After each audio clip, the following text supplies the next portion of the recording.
Ladies and gentlemen, thank you for joining me today at the ACC sprint race for the day here at ARC. Excited to bring you guys some action around Suzuka.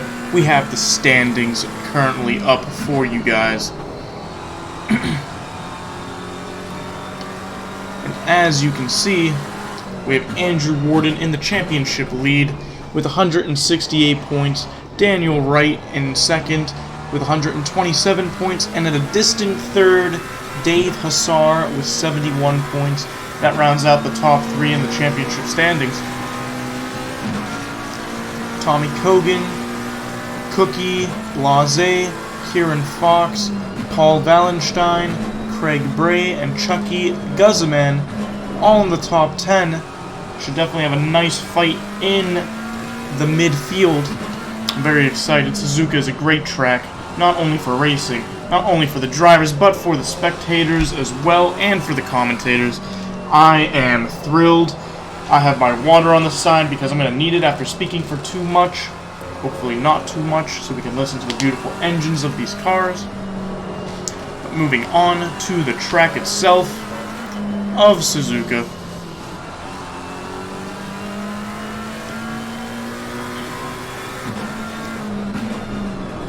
As you can see, going down the main straight, we go down to the first corner, literally labeled the first corner, going through the snake, the famous S's of this beautiful track, through the anti-banked curve, and down into Dunlop. Through there, we go through the Danar corner, all the way down towards that hairpin, and through the hairpin, we go through 200R, all the way down to the famous spoon curve, going down the backstretch, all the way down to the famous 130R, where we've had famous overtakes occurring in the previous decade. Going into the final set of corners, the Casio Triangle, and the last curve. I am excited to see what will happen. We got 3 minutes and 50 seconds left in free practice currently. But a quick shout out to the drivers who have created special liveries for today's race, or just to get the creative side out right now. From what I have received from them. Up in the top left corner, we have Pfeiffer's Audi R8 with his Australian-themed colors for the special event race we had back at Bathurst. He is still rocking it in a beautiful green and lime color. In the top right, we have Paul Wallenstein's Porsche in a newly designed blue, because he now is a big fan of the Porsche 911. He will be driving that for the rest of the championship season, I think, and that is the colors that he will be going with today, so we'll definitely be on the lookout for that. He's usually in the top 5. I'm very excited to see what he can do in the top 5. Hopefully, he can start challenging for some podiums as well. And then in the bottom left, we have Van's McLaren in an intriguing color scheme with the white and the turquoise. Unless I'm colorblind, but that does look like turquoise, with the turquoise rims. Interesting combination. And in the bottom right, I've been shitting on the Bentleys, excuse my language. I think they look like crap. I don't think they look good. However, the one and only Raskin has created this Bentley livery, and I hope to God he's in this race today, because that is actually a beautifully designed Bentley. I love the midnight purple and black color scheme on it. I love how it flows through one end of the car to the other end of the car. It actually looks like a race car and not like some grandma's Sunday cruise drive. I am excited to see what Raskin can do, and I hope Raskin is here to race with us today. We have 1 minute and 50 seconds left in free practice. I'm going to go back to the championship standing so everybody can see where everybody is. Let me know if there's any drivers you guys are on the lookout for. I'd be glad to go over them through the race and through qualifying to show you your favorite drivers. Maybe you guys like to see the dominance of Andrew Warden, want to see one of his very quick, pacey laps. As you can see, he has 6 pole positions, and Daniel Wright has the 1. So if you want to see a good lap around any track, chances are it will be from Andrew Warden, and I will be happy to show you what a good lap around a track looks like throughout the race. Of course, we have Daniel Wright trying to challenge him for the P1 spot, but Andrew Warden is a monster. great driver. However, unfortunately, he is in a tan-colored Bentley, but good thing that looks don't make anything special because he knows how to drive. With 50 seconds left in free practice, one last quick glimpse at the track, Suzuka, just so you guys know what the track layout looks like, what the track corners will look like, and what the name of the tracks are whenever I start mentioning them throughout the race. Beautiful, beautiful track. Very special moments. All the drivers love it. I love it. Spectators love the track. And I am excited for the race that's going to start with qualifying in 15 seconds. Let's start heading on over to the race itself.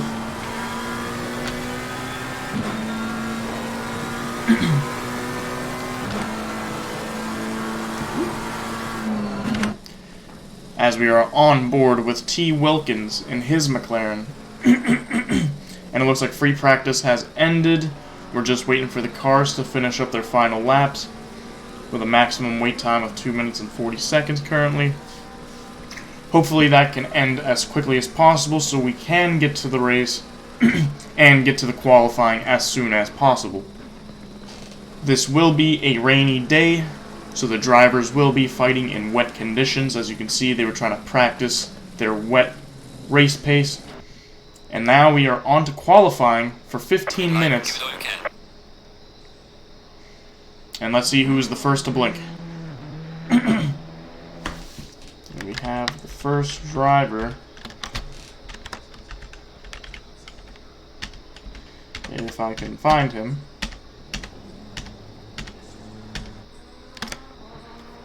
And it is Frost in that Ferrari. Classic car, iconic racing brand. Getting out on the first outlap. And we will be going on an onboard with him through a wet Suzuka.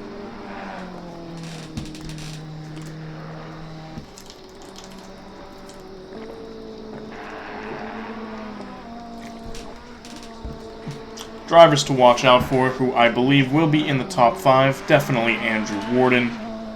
Definitely Daniel Wright. I expect there to be a big, big fight between Tommy Cogan, Common Cold, Kieran Fox, Cookie, Blase, if he is here. Just to name a few drivers who will definitely be competing for the top 5 positions. Oh. And it looks like Frost has gone wide, and he is now overtaken by Temujin in the other McLaren. Actually, wrong McLaren. By Tommy Cogan in the other Ferrari.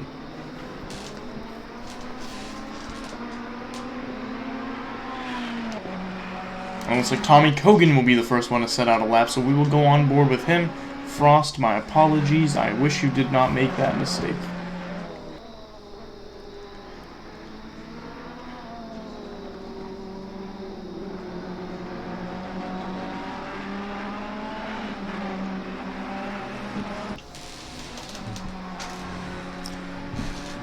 As Tommy Cogan is now on the back stretch of this race.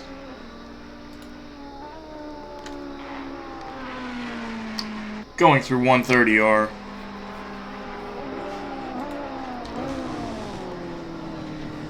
We are about to start our first hot lap of the session with 12 minutes and 30 seconds remaining. As he crosses the start-finish line, we are on our first hot lap of the session by Tommy Cogan. Let's do the onboard footage from him inside that Ferrari, listening to that engine as we go through the first corner.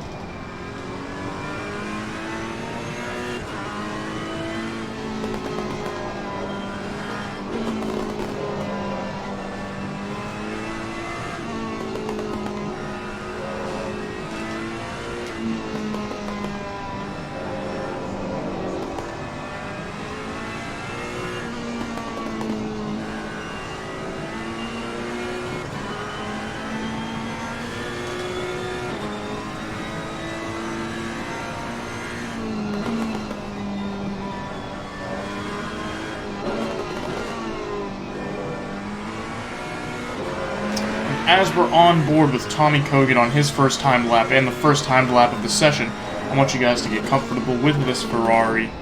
Not because we're going to be on Tommy Kogan's Ferrari all day long, but the technological differences between the cars.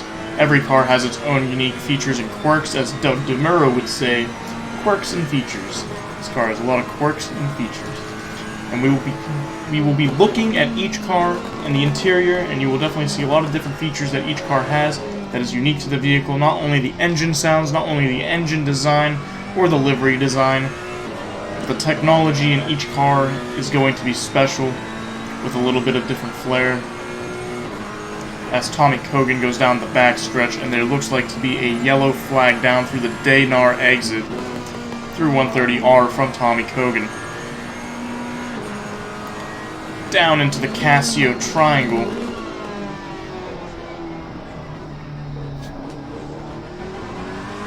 And now going through the last curve to set the first timed lap of the session. It does not look red, so it looks like it will be timed, with his best being a 2 minutes and 6 seconds is the time to beat. Oh, and he goes wide into the first corner. And that is the first timed lap by Tommy Kogan.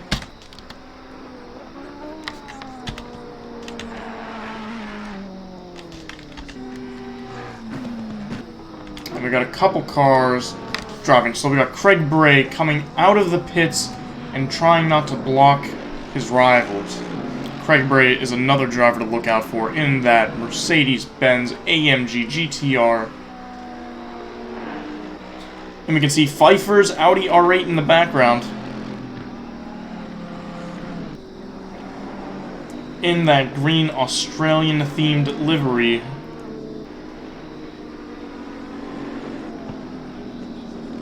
And now we have times rolling in.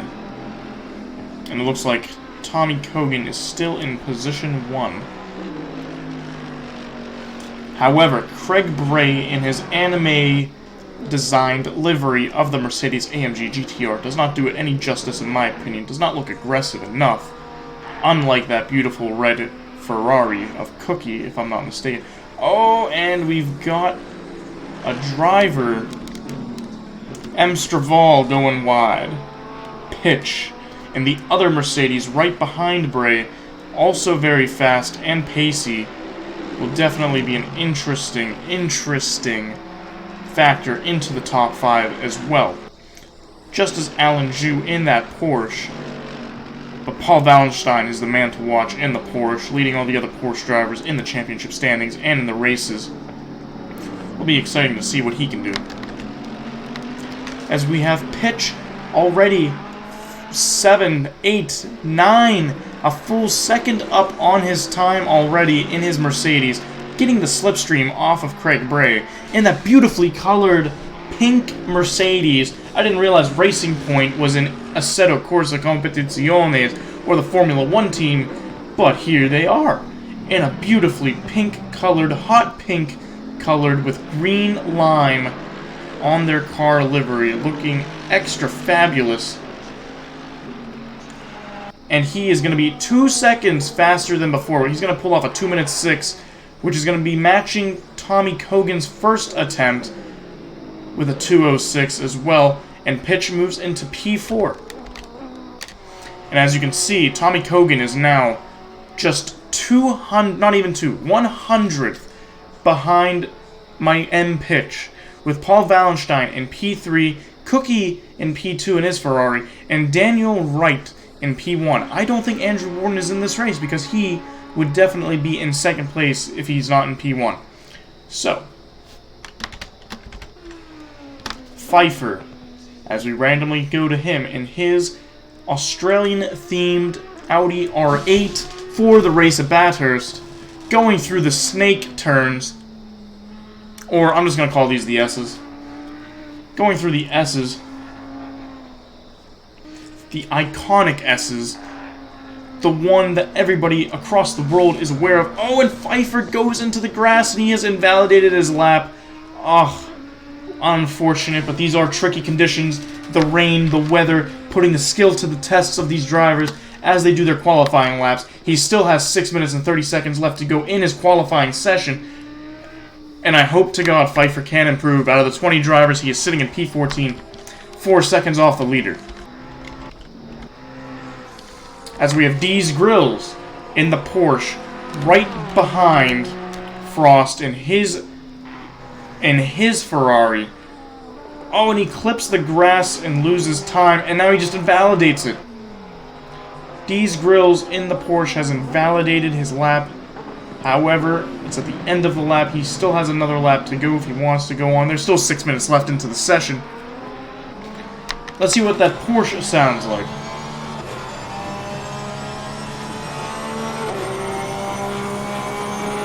And as you can see, for those of you that have stayed, seeing the different technological quirks and features of the interior design of this Porsche versus the Ferrari of Tommy Kogan, and also the Ferrari that's in front of him is Frost, will have two completely different... Oh my god, and who is this? Temujin in the McLaren went wide out on his qualifying lap through the S's, and he goes back into the pits.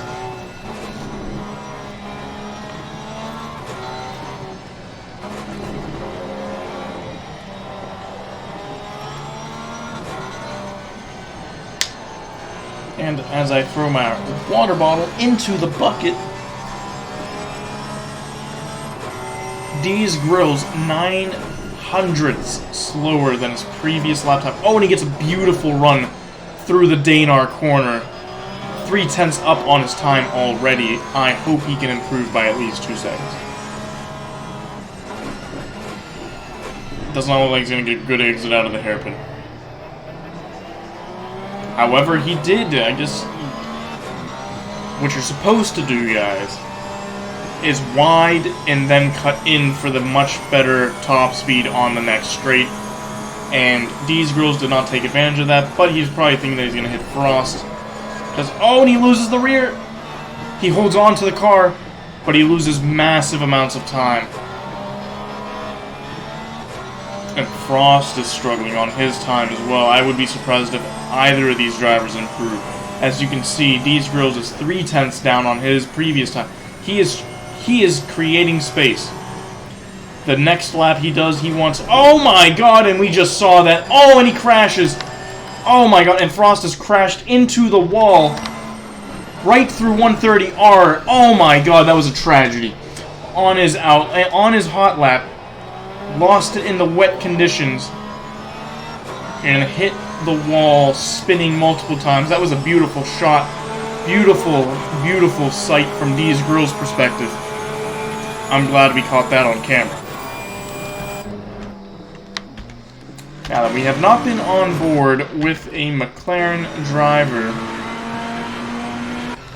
and it looks like Van and his McLaren will be the lucky one today. And as you can see, the different quirks and features of this McLaren versus the Porsche and versus the Ferrari on how differently designed both of those cars are compared to this one, as Van struggles to go through down the first corner. Going into the S's, he is struggling for grip. He is spinning the tires, losing the rear in almost every corner he's gone through so far. Can he keep it together? He needs to improve by 2 seconds. Yes, he needs to improve by 2 seconds if he wants to start challenging for pole position.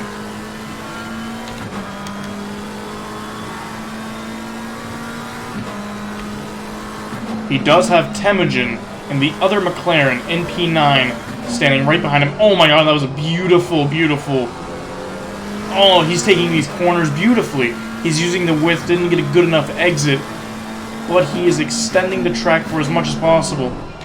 And we have M. Straval, who went wide out of the hairpin and hit the wall onto the side. These drivers are trying to put in the fastest laps they can with 2 minutes left in the qualifying session. But I'm excited to see what Brandon Gobbs Van can do. And his time isn't now it is invalidated. He did go too far wide, almost loses the car. However, For some reason, the times are not responding. There we go. Some drivers are, some drivers they aren't. As we go to Tommy Kogan, who is the fastest driver on track right now, even edging out Daniel Wright,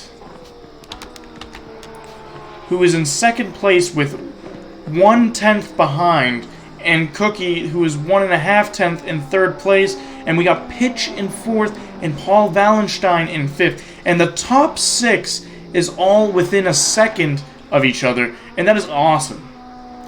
This is going to be the race to see the fight at the top of the level, at the top tier, at the front of this track. Andrew Warden isn't here to run away with the race.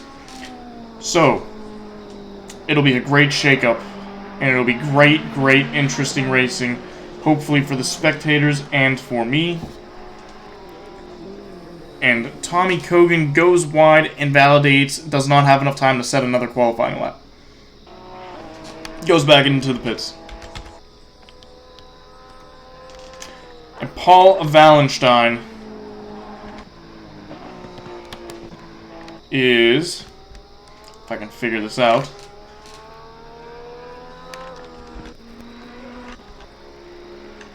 not Paul Wallenstein. This is Michael Pitch going through turn 1. First corner. First corner.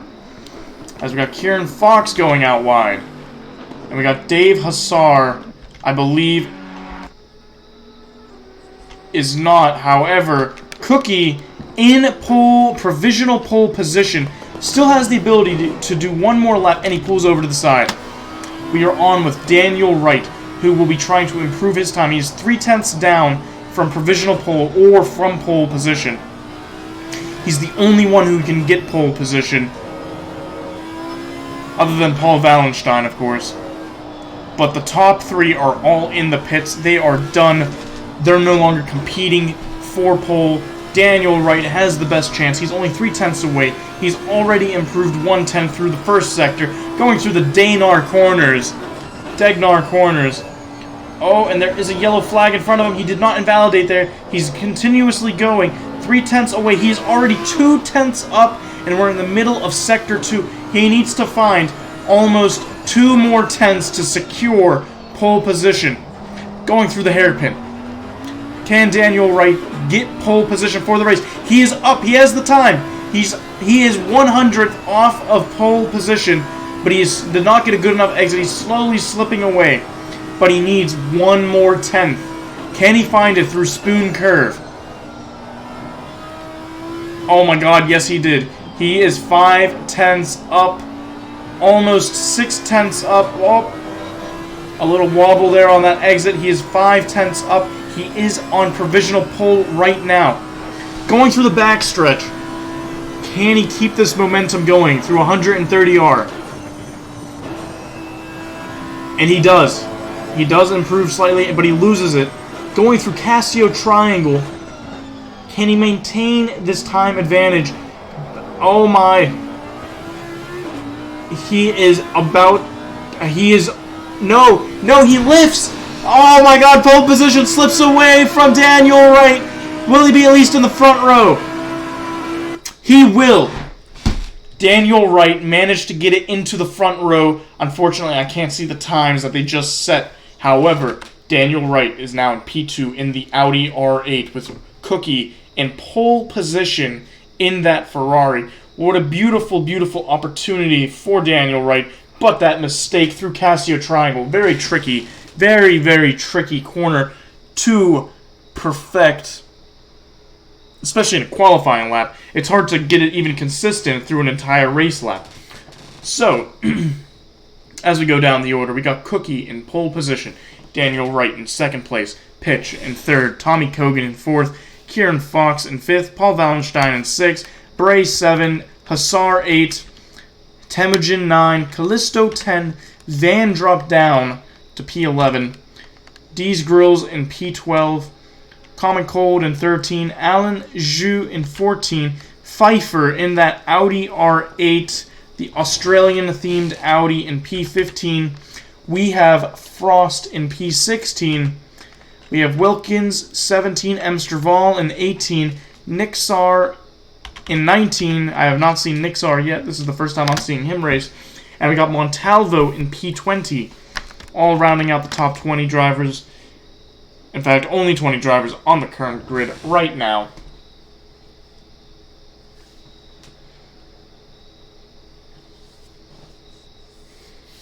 And we have 50 seconds before the race starts. It is a 45-minute race. It is a wet race. Conditions are going to be tricky. I, however, cannot wait to see what the drivers will be able to do. And as we go through the helicam, simply because we got 20 drivers all going through the circuit of Suzuka, and it is a very narrow circuit compared to other circuits, at least. So I don't want to say I hope for carnage, because then that would just ruin the rest of the race. So let's pray for no carnage into turn 1. Let's pray for carnage at the end of 45 minutes. Let's make it tight what is the English word? Let's make it tight for 44 minutes and 59 seconds, and that last second I want to see a kabam. As we got Cookie pushing the pace. And let's go to the middle of the pack so we can get as much action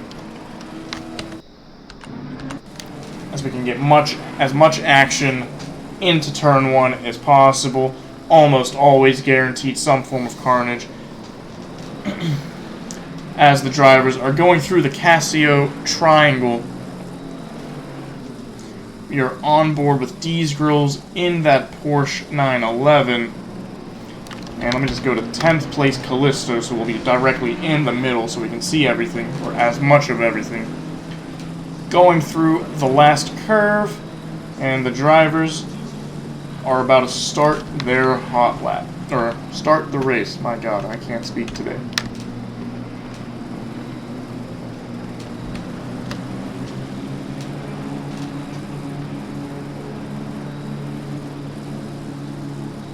Green light. And we got the green light, and away we go.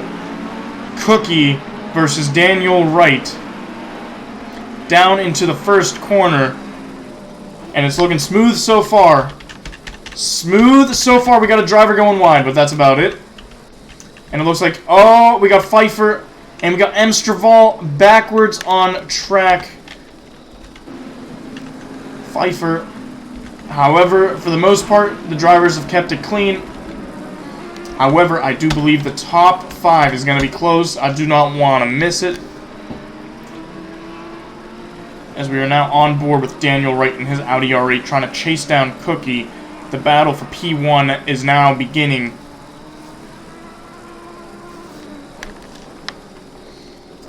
And I'm afraid to turn away from this fight. Good thing we can see all the other cars coming around the Daynar corner into the hairpin.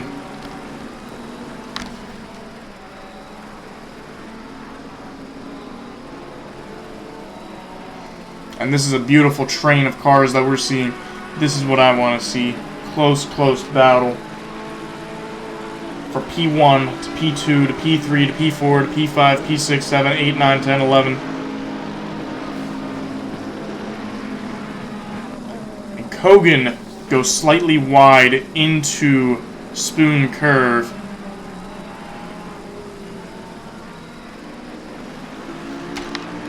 And looks like Cookie is starting to slowly pull away as we go through the midfield, which is super tight.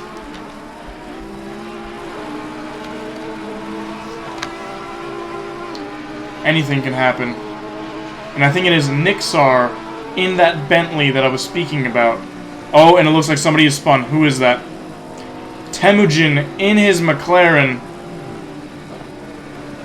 Spun out through 130R. Wet conditions. Oh my god, and we got Nixar in his Bentley messing up Casio corner. Such a tricky, convoluted corner. Oh, and who is this? Who is that in the pits? Who is that? Common Cold spun out and hit the entrance of the pit entry. What an unfortunate circumstance. And Common Cold in his Bentley. Temujin and P18 still. As we go back to the front of the grid, as Cookie is now 1.8 seconds ahead. He must be on low fuel for the start of this race. And as we have a beautiful fight for P4 right now between Paul Wallenstein's Porsche and Pitch's Mercedes AMG GTR. Hopefully they don't lose each other too much time, because they still have a chance to win a race now that Andrew Warden isn't here.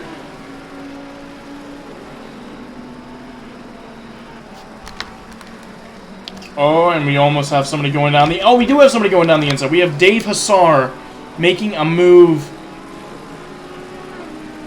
on Craig Bray, but the move does not stick. Craig Bray is able to live and fight another day, as we got this very, very massive pack scrunched up and tightened up, going through the hairpin, down for 200R. But there's just battles everywhere right now. But the main fight between Michael Pitch and Paul Wallenstein, Mercedes on Porsche action, German on German action. Which driver can best the other? And as we're on board with this Mercedes AMG GTR, notice the different features and quirks compared to this, the Porsche, Ferrari, and McLaren.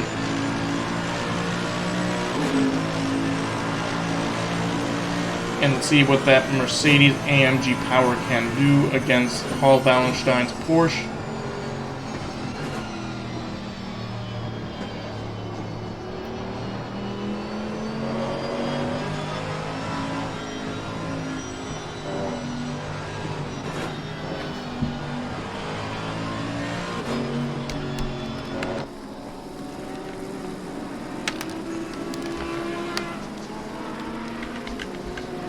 As we go slightly further back, we got Craig Bray's Mercedes AMG GTR on the back of Kieran Fox's Audi R8, 5/10 behind. Let's go on board with his Mercedes AMG GTR. Can he close the gap on Kieran Fox? And it looks like he is, but he might go slightly too wide. Nope, just perfect. Just right for Craig Bray.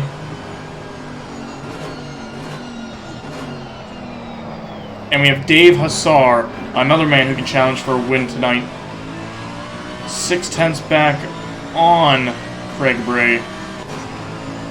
As we got a fight going on in the midfield back. And it looks like Common Cold has just retired from this race, is my assumption. It's not guaranteed, but I saw him in the pits. I would assume it would be him that has retired. We will have more information on that later.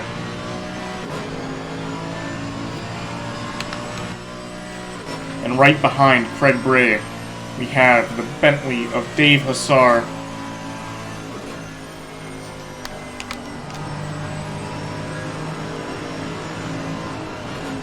Two tenths behind, going through Casio Triangle. Mistakes, and a mistake has been made, which now has just allowed Dave Hassar to close that gap on Craig Bray. However, the Mercedes AMG GTR's engine performance is unmatchable. AMG knows what the fuck they are doing when it comes to engine power and engine performance. However, right here in the front, we got Pitch on Paul Wallenstein.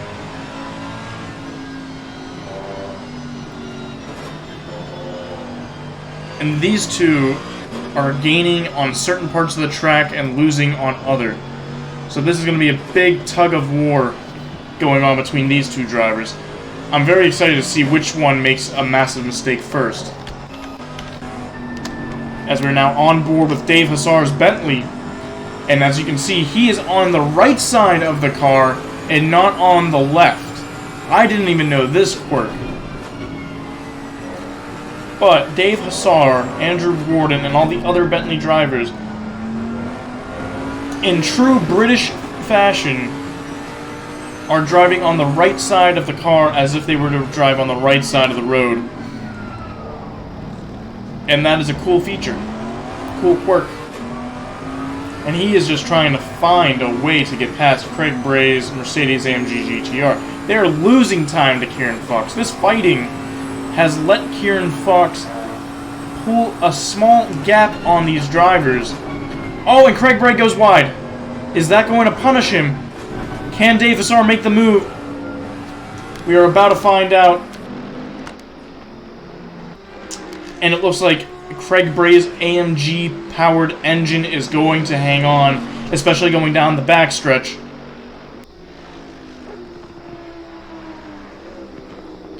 And Kieran Fox is now 3 seconds ahead of Dave Hassar's Bentley. And in fact, Dave Hassar's Bentley must have had a livery change, because that is a much nicer looking Bentley. I don't know who had the pink Bentley.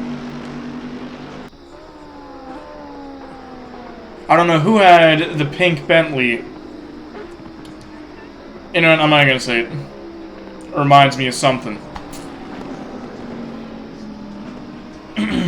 Some British terminology that I'm not going to use today because it is a Bentley vehicle. However, shout out to sponsored drivers Kogan and Bray. Did not know that. Sim Racing 3D Prints. Interesting sponsor there, Kogan and Bray. But I guess congratulations on the sponsorship. To go through the order, we have Cookie in the lead in his Ferrari. Daniel Wright in his Audi R8 in P2. Tommy Kogan, one of the sponsored drivers apparently by Sim Racing 3D Prints, is sitting at P3 in the other podium and final podium position in his Ferrari. Paul Wallenstein in his beautifully colored Porsche in P4. We got Pitch at P5 and Kieran Fox in P6.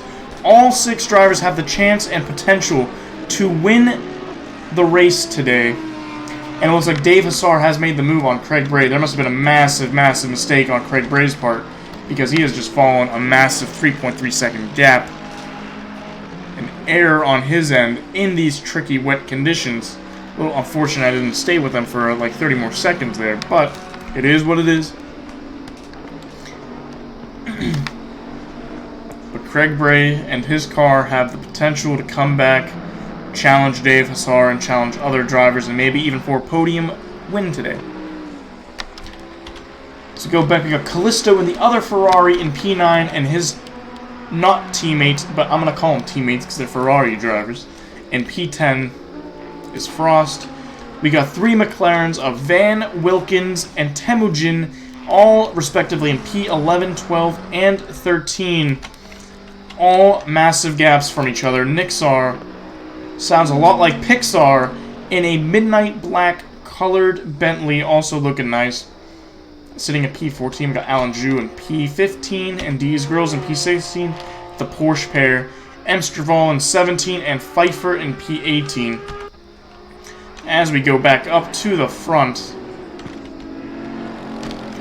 and we go on to Pitch's on board, as he chases down the pack of Paul Wallenstein and Tommy Kogan. Those 2 drivers within a second apart from each other, and Paul Wallenstein, who is 1.5 seconds away from them. It will definitely be an interesting sight to behold, as we have him going through the first Degnar corner and down into the second Degnar.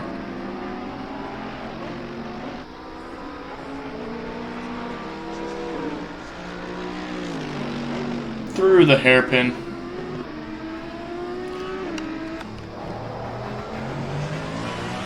And it looks like Wallenstein is making moves into Tommy Kogan. Let's go on board with Paul Wallenstein, who is now 6/10 behind. He has closed a second gap down to 6/10. He is gearing up for a move. He is throwing the car into these corners. He is losing grip with how much force he's throwing this bitch in.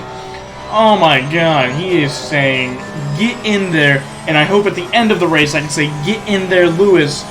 But only to Paul Wallenstein, as he is now 4/10 away on the back stretch, going into 130R.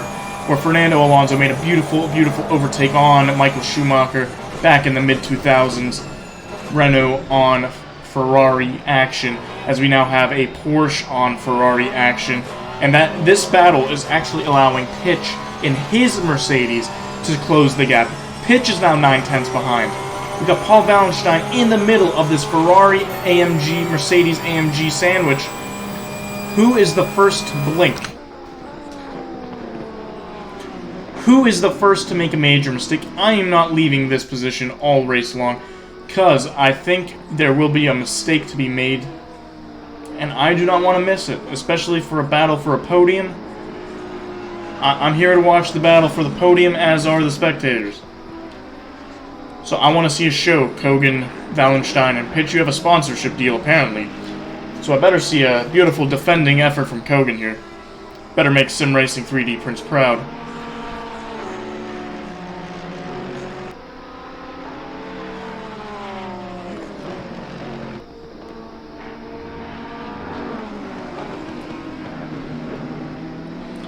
As Kogan is 5/10 ahead of Paul Wallenstein.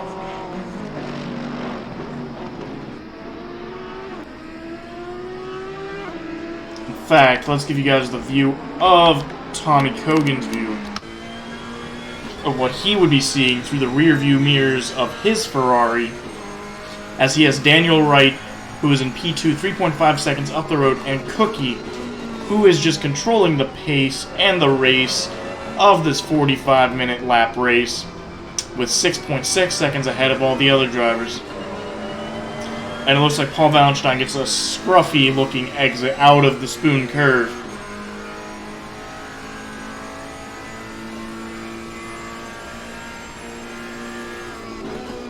Through 130R. And it looks like Pitch has lost massive amounts of time, because he is now 2.4 seconds behind Pitch, where he was only 1 second behind before. Pitch does not look like he has the pace, but can he take over an opportunistic move if Wallenstein and Kogan collide into each other? And Wallenstein, who is 0.3 seconds behind now, is about to get a lot closer, because through the S's, or Suzuka terminology called Snake, which is a horrible called. Oh my god, I don't know who came up with the idea for Snake, but that just does not roll off the tongue. However, the anti-banked curve of this corner also does not roll off the tongue. I'm just going to call them the S's, as everybody knows them as. Wallenstein will be keeping it neat and tidy. However, the Ferrari is probably going to have a much better straight line speed, since they are not using a inline 6 engine as the Porsche. However, that Porsche is going to close in, and the chances of him making a mistake are much lower because of the aerodynamic capabilities of that Porsche. And in fact, I will say, oh my god, they almost touch into the hairpin. I hear the story when they created the first Porsche 911 was molded by the wind. So if there's ever a doubt in your mind if a Porsche has the aerodynamic capabilities of going through the corners like the S's, put that doubt to rest. Is not true. In fact, the fastest car in the world is a Porsche 919 Turbo Evo on the track Nürburgring. And as we have a yellow flag out of the last Degnar corner, and it looks like they got their car underway. And it looks like Daniel Wright is slowly closing the gap on Cookie now. With 28 minutes and 10 seconds left in the race. Fight for P3 is looking spicy, and I think the fight for P1 is going to be even better. Daniel Wright's last lap was 0.3 quicker than Cookie's lap. So I think Cookie used all his energy and effort into the first half of the race. It looks like the second half of the race is going to start leaning towards Daniel Wright's favor. So we'll definitely keep an eye out on position 1. as Kogan and Paul Wallenstein go through the S's. Wrong way. As we're now on board with Wallenstein's Porsche. He's lifting off the corners because that's how much aerodynamic capabilities this Porsche has compared to the Ferrari. Through Degnar 1 and through Degnar 2.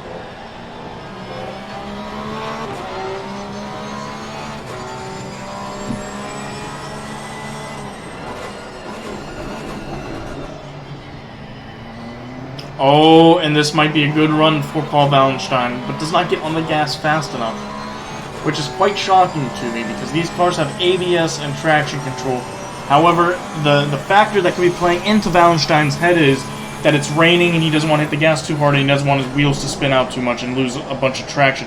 Oh! And, oh my god, and Tommy Kogan getting wide, and he still is wide, can't find the grip, and now Paul Wallenstein is going to be side by side, but the Ferrari power on the straight is so much more massive than Paul Wallenstein's Porsche 911 that he's going to keep the position, but more mistakes like that, you're going to gift Paul Wallenstein the final podium position, Tommy. Reduce the risks, Kogan. Reduce your risks.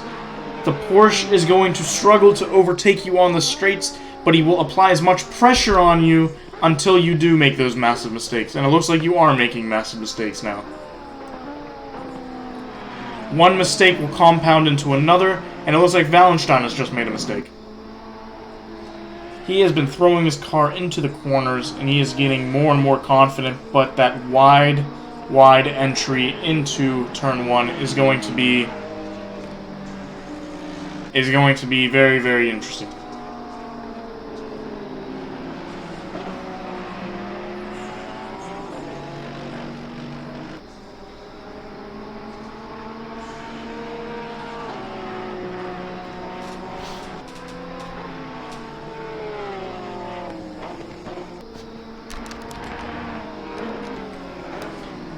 We will do a straight line speed test down the back straight to see if the Ferrari or the Porsche has better speed. As we will be able to see in the bottom right corner, we do have the km/h speedometer, and I will try to cycle through Kogan to Wallenstein as soon as possible as we go into the Casio triangle corners to get an idea of who has the better straight line speed. However, Tommy Kogan is starting to pull away down into Spoon Curve. Oh my god, and in the background, all you see is a wild Paul Wallenstein just going way too wide, and he cuts off Pitch, who has gained a position. Kieran Fox has made a mistake. Pitch has moved into P5, and it looks like now he's fighting into P4, and I know for a fact that Mercedes-AMG is a better straight line speed. And they're going to go side by side into 130R. The Porsche is going to hang on to P4, but now the fight for P4 between Paul Wallenstein and Pitch is just now opened up.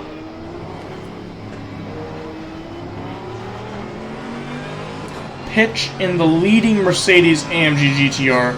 Craig Bray in the other Mercedes-AMG GTR is now in 8th position.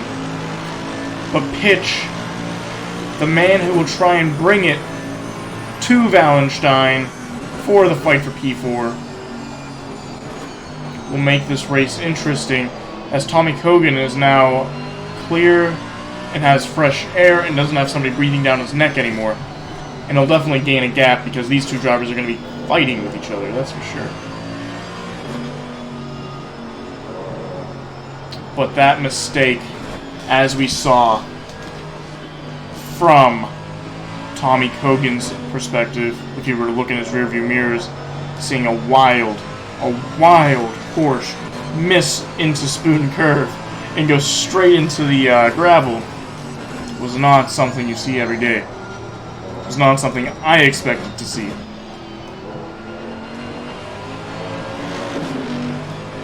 As we got Pitch 4/10 behind Wallenstein going into the hairpin. thinking about going on the inside, Paul Wallenstein covers that off brilliantly. And as these two fights, we have to keep in mind Kieran Fox, who is in P6, and the Audi R8 is going to try and close his gap of 3.6 seconds to get back into this fight. And Pitch, trying to find an opening on the inside, cannot do it yet. But can he set up the straight?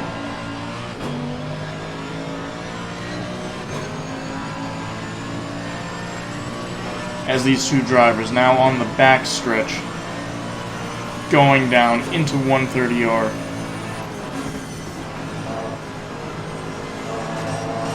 And we have an interesting battle going on in the midfield. Unfortunately, I do not want to miss the fight for P4, as Pitch is braking later than Paul Wallenstein. And I want to see what happens when these two drivers are side by side going into a corner. I think Pitch is going to outbrake Paul Wallenstein. The question is when and where. As they go through the first corner, down into the S's, or also dubbed Snake Corner.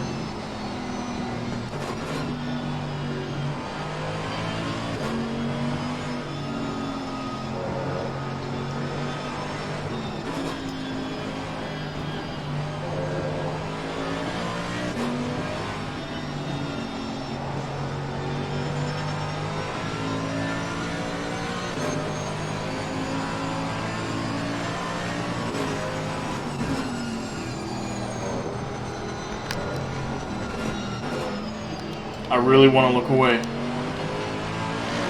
1 second, but something's gonna happen. Oh, and it's about to happen!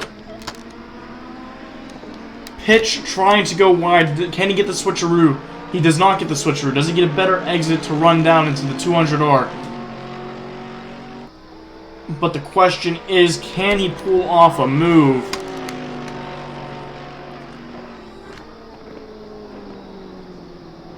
And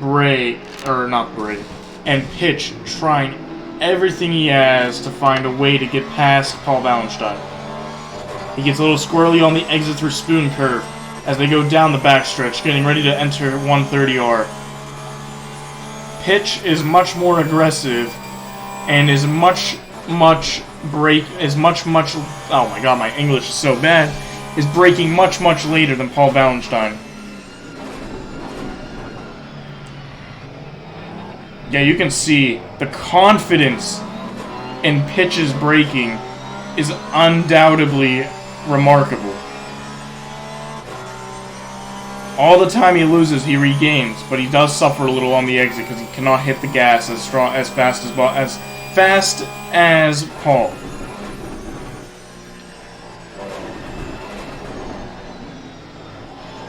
However, on a light-sided note, Daniel Wright, the guy in P2, has closed the gap by 1 second in the past 6 minutes to R Cookie, and now there is a 2-second gap from the original 3 seconds. The final 5 minutes of this race can definitely go down interesting for the fight for the win.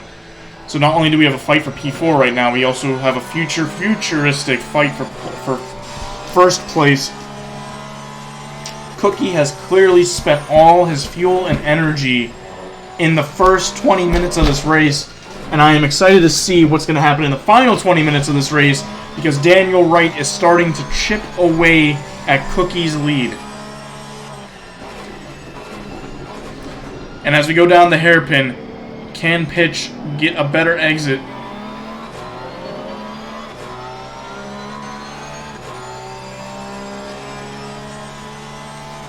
The real question is, will Pitch sacrifice some of his late braking for a much better exit? Because his braking is miraculous. But he should not be braking that late and getting a bad exit if you're not side by side to the driver. Otherwise, you're just repeating the process over and over again, and as you can see, that is exactly what is happening.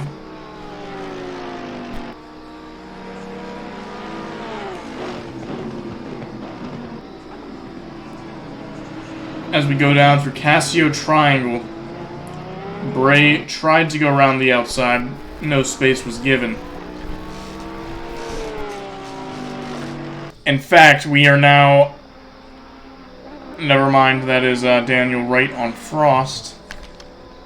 However, with that being said, let's take a look at the leaders.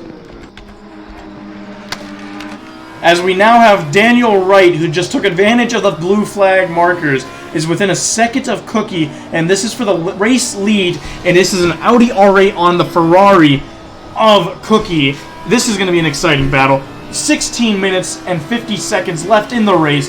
Who is going to win the race? Who is going to come out on top? And it looks like Frost has just spun out, and as these two drivers go down through the Degnar corner. And the race lead just spiced up thanks to Frost's blue flags. And this just allowed Daniel Wright to skip 12 minutes ahead into the session and go straight into Cookie's rear. And this is going to screw up Cookie's Ferrari master plan, guys. Leave it up to a blue flag to ruin Ferrari's master plan. Can Cookie survive for 16 minutes of Daniel Wright's increased race pace over time?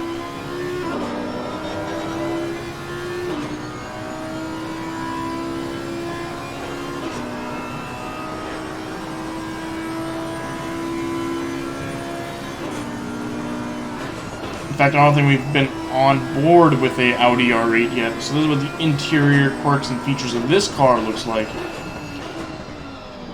Oh, and Cookie misses his braking zone, goes a little too deep into the corner. That sets him up horribly down the final corner, onto the start-finish straight.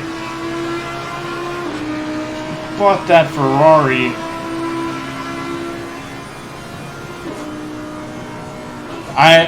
that's what I'm looking forward to too, Kia. I'm beginning to think Cookie will Vettel it. He's already Vetteled it in the past. But the question is, does he stay true to the Ferrari master plan? And does he Spinala across Suzuka? The Audi is the button in 2011 Canada. I'm kind of rooting for it. I would rather see the Audi ahead of the Ferrari. After all, I do drive an Audi, but... I want to see a last-minute explosion, just like James Jensen Button did in 2011 Canada.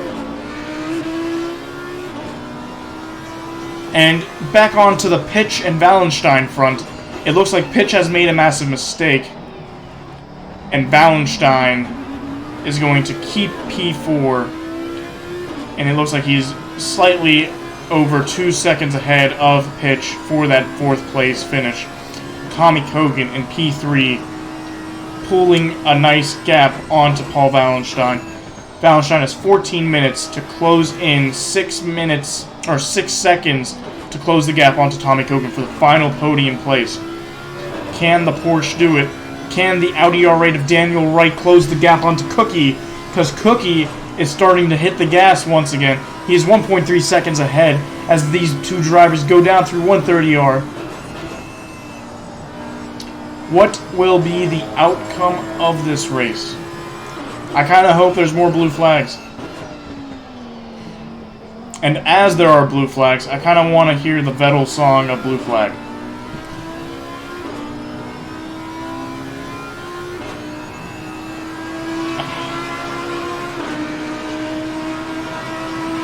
Cookie teases us with a bang of a finish. And as he loses race pace, all of a sudden he finds race pace to start pulling away from Daniel Wright.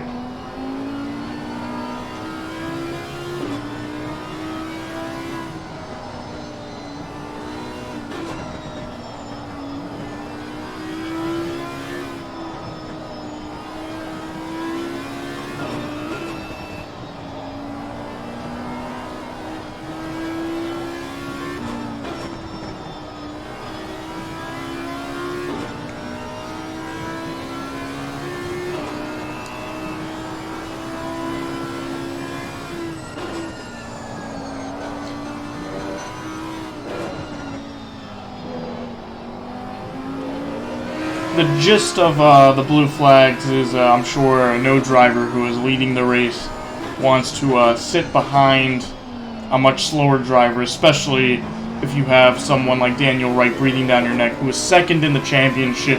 Andrew Warden is not here today.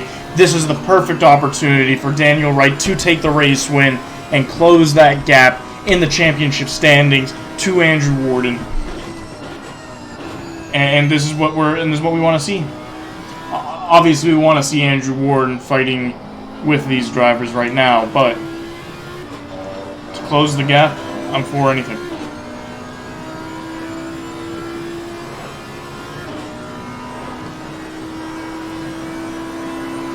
As we have Daniel Wright in his Audi R8 going down through 130R, preparing to enter Casio Triangle.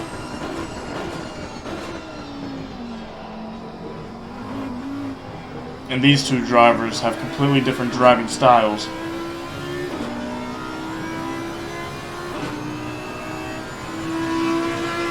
.1 seconds behind, and it looks like we have a car who has spun, and it is Nixar who has spun in through the S's, and the yellow flags are now waving, and Nixar is back into the pits, I think. No, he's not. He's still on track. He has safely rejoined the track in his beautifully colored Bentley. Does not look like the Grandma Mobile like other drivers that I've seen.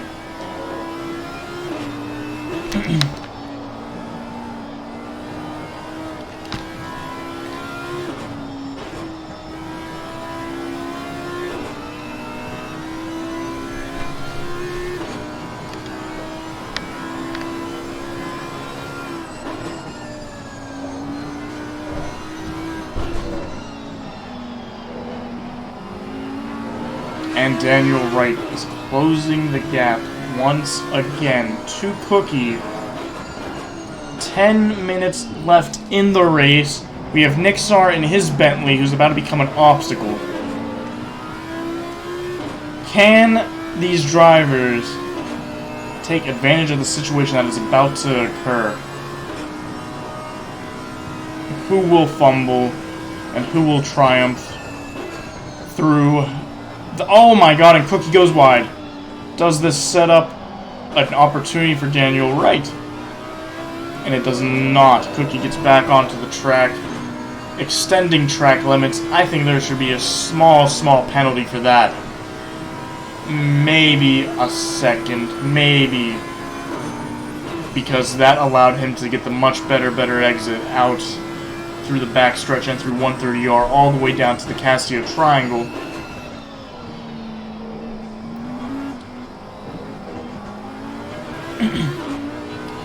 Oh, and Nixar goes straight into the pits. Refuses to be made a blockade in front of Cookie and Daniel Wright. We shall see what happens as these two drivers go down through the first corner. And as I'm going to go back through the field quickly to make sure and see where everybody else is at. We got Tommy Kogan in P3. Wallenstein and Pitch has now closed the gap back from 2 seconds to 6/10. And as you can see, the pace that Mercedes AMG GTR holds over the Porsche right now at this stage of the race.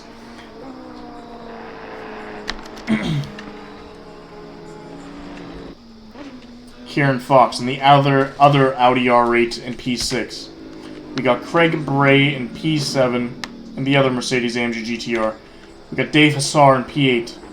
Nick Sarr in the pits at P17. Callisto P9. We have Temujin P10. Van P11. Zhu P12. Wilkins 13. Emstraval 14. Grills and Emstraval fighting. And then we got Pfeiffer in P16 as we get back on to the fight with Cookie and Daniel Wright. We're 20 seconds behind Pfeiffer, so there will not be any blue flags anymore unless there's a massive mistake up at the front. This is going to come down to the driver's skills now in this wet weather track.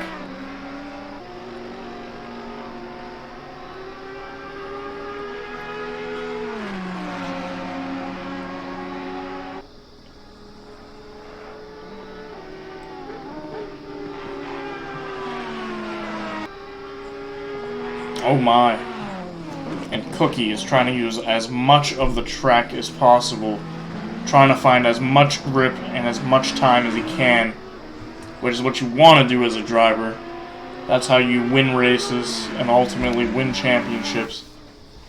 If this was Andrew Warden here, he would be cutting corners as much as he's allowed to and extending track limits as much as he's allowed to get into the championship lead that he has now.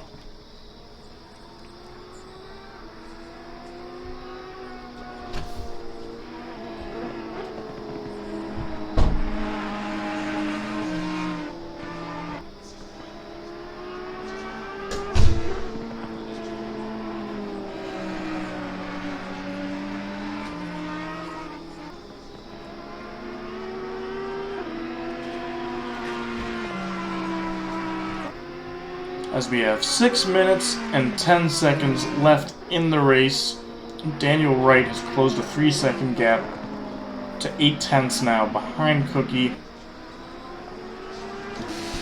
Hopefully there's some drama, hopefully there's some action, and hopefully Daniel Wright can put a move onto Cookie and they go side by side throughout the rest of the race, on the last lap especially.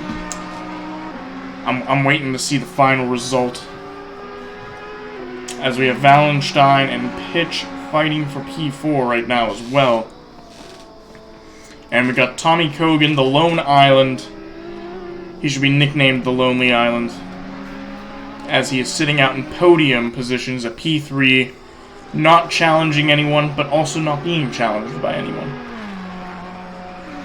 And Daniel Wright has made a mistake through Spoon Curve. He's now 1.2 seconds behind. However, he does have the capability of catching back up. His long-term race pace looks faster than Cookie's.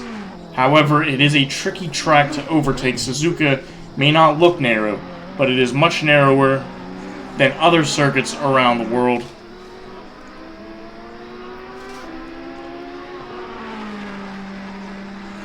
As Daniel Wright is now 1.6 seconds behind Cookie. Cookie is finding pace once again. As you can see, Daniel Wright's last lap was 1.1 seconds slower than Cookie's time.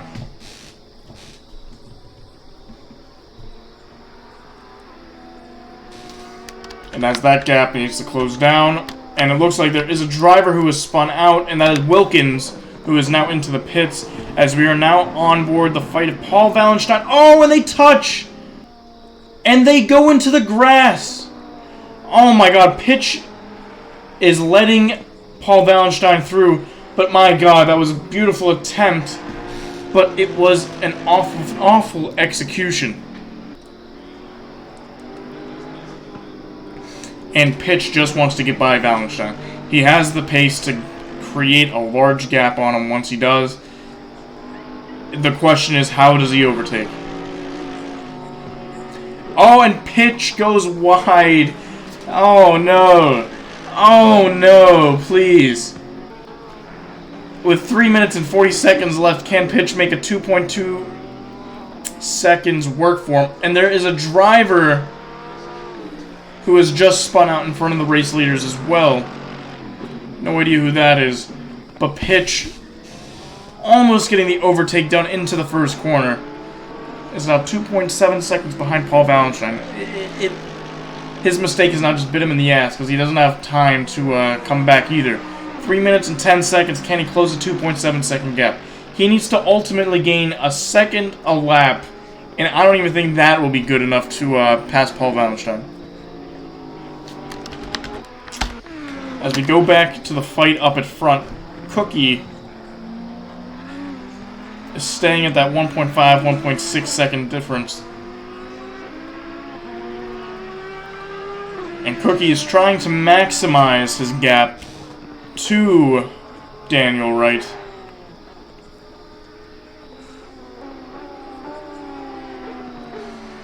Two minutes and 34 seconds left in the race.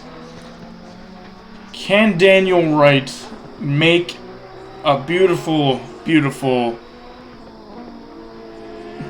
Well, I don't even know what the English word is, my god. Can he make a beautiful, beautiful drive in the final 2 minutes and 10 seconds left in the race to close the gap onto Cookie, and then on the final lap, overtake Cookie? That is the question.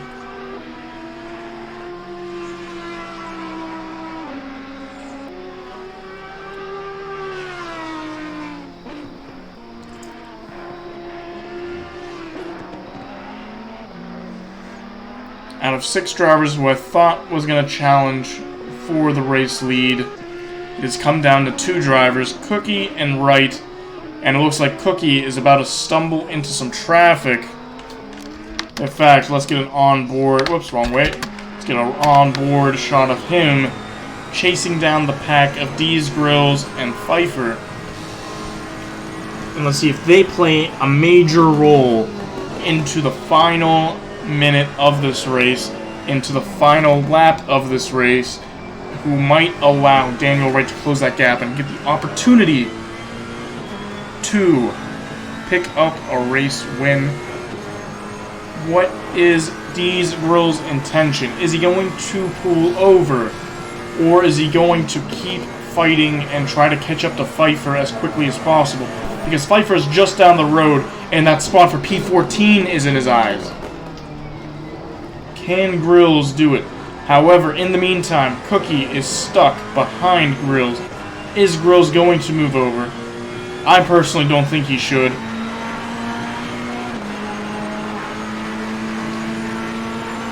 You better not pull over, Grills. Please don't pull over. And he's gonna brake early. He has broke early.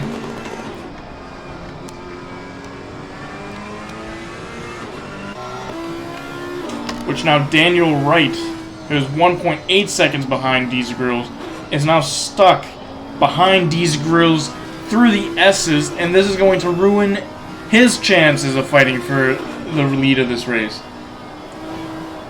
And that is unfortunate. However, what is Pfeiffer's role?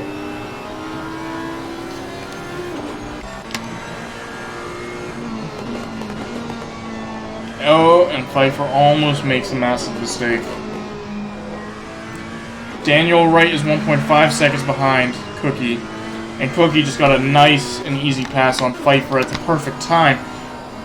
Cookie is timing his blue flag overtakes tremendously. Daniel Wright is not having any luck currently.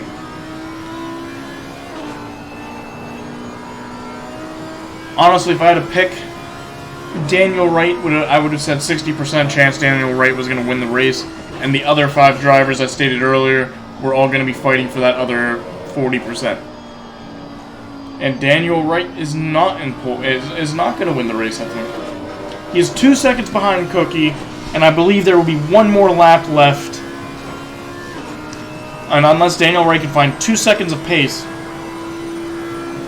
technically he would need more than 2 seconds of pace. Would that be the way? And he's just losing time to Cookie. It's as if he has given up. Going through Casio Triangle. Going through the final corner, or the last curve as they call it. Cookie on the final lap. Never mind. Cookie on the win of the lap. He is the race winner. Cookie in his beautifully colored Ferrari. Enzo would be proud. His Formula 1 team may not be doing good. However, in the year 2020, his Formula 1, his GT3 Ferrari has just won the race. Cookie is its driver. I'm sure Enzo Ferrari would give him a massive hug. Get off in his private helicopter and fly away. Eating some beautiful steak with the Italian mafia.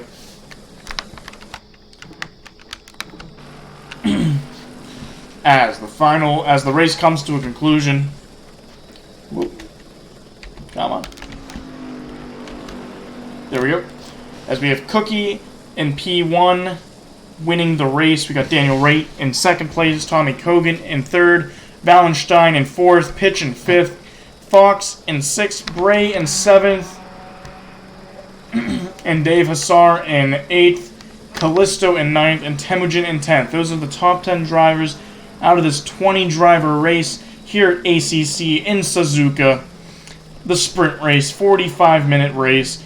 Please join us next time to watch the race, or if you wish to race with us, feel free. We have the link in the description, link in the chat on the right side of the screen. Apollo Racing Club. Not only do we do Apollo Racing, not only do we do Assetto Corsa Competizione, we do Formula 1 races, we do dirt rally races, we do MotoGP races. Anything racing related, most likely we do it. We got iRacing in there as well. Not only do we race for fun, we also watch races for fun. We have people streaming in our channel races as well, such as the Formula 1 and rally races and the MotoGP races. Any discussions racing related, we do it as well. We've got the Microsoft Simulator in there. We got a bunch of other games. Just a great community, great people, great administration. If you guys wish to join the Apollo Racing Club, the link is to the right side of the video. Thank you guys very much. Have a great rest of the night. Hopefully you guys enjoyed that race. It was definitely intense all the way to the last minute. Everybody have a great race. Or everybody have a great night. My God.